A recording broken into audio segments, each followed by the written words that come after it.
फिर से लेकर आ चुके हैं आप लोगों के लिए शाम की सभी ताज़ा और बड़ी खबरें। एक एक कर आपको सारी खबरों की जानकारी देंगे। आज देश दुनिया में क्या कुछ हो रहा है। सबसे पहली जो बड़ी खबर निकल कर आ रही है, आदर्शन हिंदू मुसलमान करने पर सुदर्शन को एससी का नोटिस। जी हाँ, बंद करे अपना शो, हिंदू मुसलमान पर फैला रहा है नफरत। इसके बारे में विस्तार से बताएंगे। वहीं पर दूसरी जो बिग ब्रेकिंग निकल कर आ रही है, आप लोग बता दें, इरफान पठान ने लगाई गोदी मीडिया को डांट। जी हाँ, हिंदू मुसलमान फैलाना बंद करे गोदी मीडिया। इसके बारे में भी आपको विस्तार से बताएंगे। वहीं पर तीसरी जो बिग ब्रेकिंग निकल आ रही है, आप लोग बता दें, सुदर्शन के खिलाफ जबरदस्त मुस्लिम समुदाय का प्रदर्शन। जी हां, आप लोगों को बता दें, एक नोटिस भी भेजा गया है। इसके बारे में भी आपको विस्तार से बताएंगे। वहीं पर चौथी जो बिग ब्रेकिंग निकल आ रही है, एक बार फिर से भड़के असदुद्दीन ओवैसी, कहा हिंदू मुसलमान फैलाने में लगी है बीजेपी की सरकार, और ये साफ साफ दिखाई दे रहा है। इसके बारे में भी विस्तार से बताएंगे।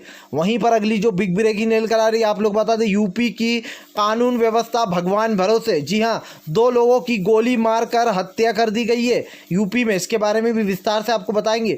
वहीं पर तीसरी जो बिग ब्रेकिंग निकल कर आ रही है, आप लोग बता दें, एक बार फिर से भड़के राहुल गांधी, कहा देश की अर्थव्यवस्था बिगाड़ने में कोरोना का नाम लिया जा रहा है, लेकिन नोटबंदी, कोरोना और लॉकडाउन से बिगड़ी है देश की अर्थव्यवस्था। इसके बारे में भी विस्तार से आपको बताएंगे। वहीं पर अगली जो बिग ब्रेकिंग निकल कर आ रही है, आप लोगों को बता दें कि ज़बरदस्त तरीके से यहाँ पर गोदी मीडिया में लड़ाई। जी हाँ, आर भारत और आज तक भिड़ा आपस में। हिंदू मुसलमान करने वाले 2 चैनल आपस में ही भिड़ पड़े सुशांत सिंह केस को लेकर। इसके बारे में विस्तार से बताएंगे।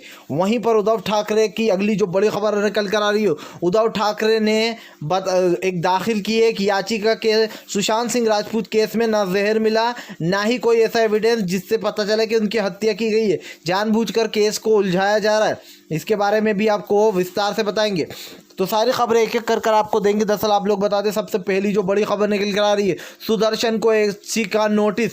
जी हाँ, कभी भी गिरफ्तार हो सकता है। दरअसल आप लोगों को बता दें कि नफरत फैला रहा है हिंदू मुसलमान के नाम पर। अपना शो चलाता है एक, उसमें हिंदू मुसलमान कर रहा है। ऐसे में एससी ने साफ साफ नोटिस भेजा। जी हाँ, हाईकोर्ट ने एक नोटिस भेजा जिसमें लिखा है कि ये विवादित बयान दे रहा है और नफरत फैला रहा है देश में। आप लोग बता दें, इससे पहले भी कई बीजेपी के नेता हैं जो कि इस तरीके के विवादित बयान दे चुके, जहां पर उन्होंने तो ये तक बोल दिया था कि मुसलमानों को गोली मार दो।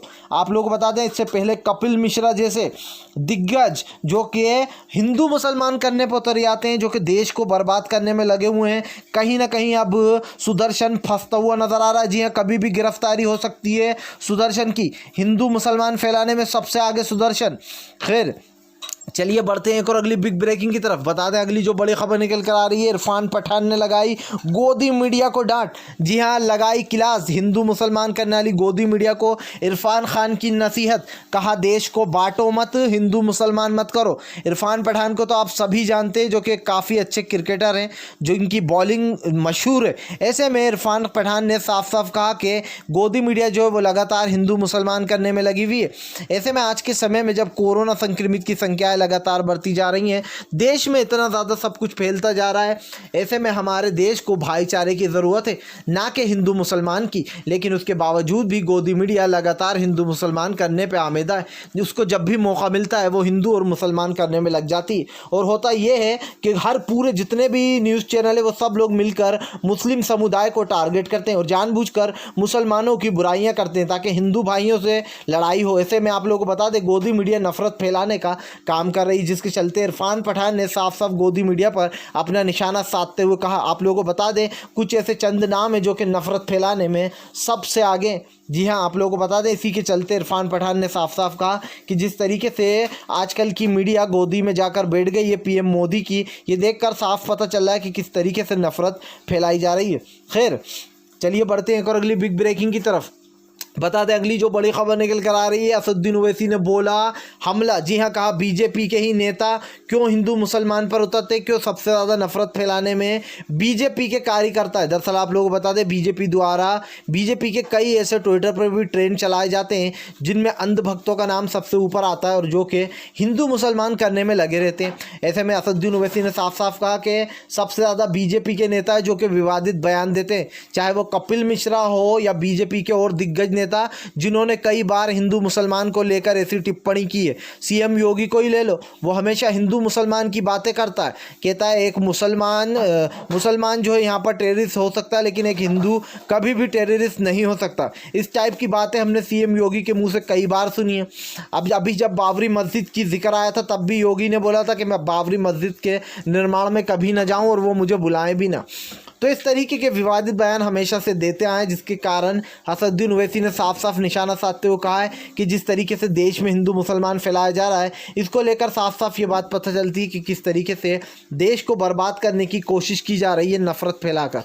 खैर चलिए बढ़ते हैं एक और अगली बिग ब्रेकिंग की तरफ। बता दें अगली जो बड़ी खबर निकल कर आ रही है, राहुल गांधी ने बोला पीएम पर अपना हमला। जी हाँ, कहा आर्थिक व्यवस्था कोरोना से नहीं बल्कि लॉकडाउन और नोटबंदी से फैली है। दरअसल राहुल गांधी ने कुछ साल पहले ही बता दिया था कि जिस तरीके से नोटबंदी की गई है, जिस तरीके से लॉकडाउन लगाया गया है, उसको लेकर देश की जो अर्थव्यवस्था है वो पूरी तरीके से बिगड़ेगी। बेशक अभी कुछ साल पहले तक राहुल गांधी इतना ध्यान नहीं देते थे, लेकिन अब राहुल गांधी उभर कर आए। उन्होंने कोरोना के लिए भी पहले ही जो यहाँ पर पीएम मोदी को सचेत किया था कि इससे लड़ने के लिए पहले से ही तैयारियां की जाए, लेकिन बीजेपी ने उनकी सुनी नहीं और कहीं ना कहीं ये काफ़ी महंगा भी पड़ा। अब आप लोगों को बता दें एक बार फिर से जो बीजेपी के ऊपर बड़ी गाज गिरी है, जहां पर देश की अर्थव्यवस्था पूरी तरीके से बर्बाद हो चुकी है और इसका सीधा सीधा निशाना जो है राहुल गांधी ने पीएम पर ही साधा है। उनका कहना है कि पीएम मोदी देश को की आर्थिक व्यवस्था बिगाड़ने के में सबसे आगे, क्योंकि कहीं ना कहीं अगर देखा जाए तो जिस तरीके से देश की अर्थव्यवस्था बिगड़ी है उसमें सबसे पहला हाथ अमित शाह और पीएम मोदी का ही आता है। जी हाँ, खैर चलिए आपको बढ़ते हैं एक और अगली बिग ब्रेकिंग की तरफ। बता दें अगली जो बड़ी खबर निकल कर आ रही है, जामिया को छात्रों को बताया था कहीं ना कहीं टेररिस्ट। इसको चलते एक जो केंद्र सरकार को एक चिट्ठी लिखी गई है जहां पर बताया गया कि किस तरीके से नफरत फैलाई जा रही है बीजेपी द्वारा। आप लोगों को बता दें कई ऐसे लोग हैं जो कि ये तो खैर पहला आया है, लेकिन इससे पहले भी कई लोग ऐसे हैं जिन्होंने हिंदू मुसलमान को लेकर अपनी बड़ी टिप्पणी दी है और फिर से एक बार ये देखने को दिख रहा है कहीं ना कहीं कि हिंदू मुसलमान को लेकर बड़ी टिप्पणी करते हुए नजर आए हैं। खैर चलिए बढ़ते हैं एक और अगली बिग ब्रेकिंग की तरफ। बता दें अगली जो बड़ी खबर निकल कर आ रही है, यूपी सरकार भगवान भरोसे। जी हाँ, तभी तो फिर से 2 लोगों की गोली मारकर हत्या कर दी गई है। दरअसल आप लोगों को बता दें यूपी सरकार पर ज़बरदस्त तरीके से भड़कती हुई नजर आई है एक बार फिर से ममता बनर्जी, क्योंकि 2 लोगों की फिर से गोली मारकर हत्या कर दी गई है। ऐसे ममता बनर्जी का कहना है कि उन्होंने अभी रिसेंटली कहा था कि यूपी की जो कानून व्यवस्था है वो पूरी तरीके से गड़बड़ाई हुई है। अब 2 लोगों की फिर से गोली मारकर हत्या कर दी गई। आप लोगों को बता दें इससे पहले एक रिपोर्टर की गोली मारकर हत्या कर दी गई। उससे पहले एक और रिपोर्टर जो था जिसकी बेटी को छेड़ा जा रहा था यूपी में, उसकी भी हत्या कर दी गई। यानी कि कानून व्यवस्था यूपी में पूरी तरीके से गड़बड़ाई हुई है और ये साफ साफ देखने को मिल रहा है जहां पर फर्जी एनकाउंटर कर दिए जाते हैं, लोगों को जो इस तरीके से परेशान किया जाता है। यूपी में ये सबसे ज़्यादा क्राइम रेट बढ़ चुका है और ये कहीं ना कहीं ममता बनर्जी ने निशाना साधते हुए योगी पर कहा है कि योगी सरकार को अपना इस्तीफा दे देना चाहिए, क्योंकि वो सरकार चलाने के बिल्कुल भी लायक नहीं है। जी हाँ, ममता बनर्जी का बड़ा बयान जहां पर उन्होंने साफ साफ निशाना साधते हुए कहीं ना कहीं ममता बनर्जी पर बोला है अपना हमला। तो कहीं ना कहीं अगर आप भी जो है हमारी बात से सहमत है, हम एक ऐसे निष्पक्ष पत्रकार हैं जो कि आप तक सिर्फ सच और सच पहुंचाने की कोशिश करते हैं। तो अगर आपको वीडियो अच्छा लगा है तो दिल से वीडियो को लाइक करके अपना समर्थन दर्ज कराएं और अगर आप भी शांतिपूर्ण ढंग से पीएम मोदी की इन सभी गलत नीतियों का दिल से विरोध करते हो तो इस वीडियो को दिल से लाइक करके हमारे चैनल को सब्सक्राइब कीजिए। हम मिलेंगे आपसे नेक्स्ट वीडियो में, तब तक के लिए वंदे मातरम, जय हिंद।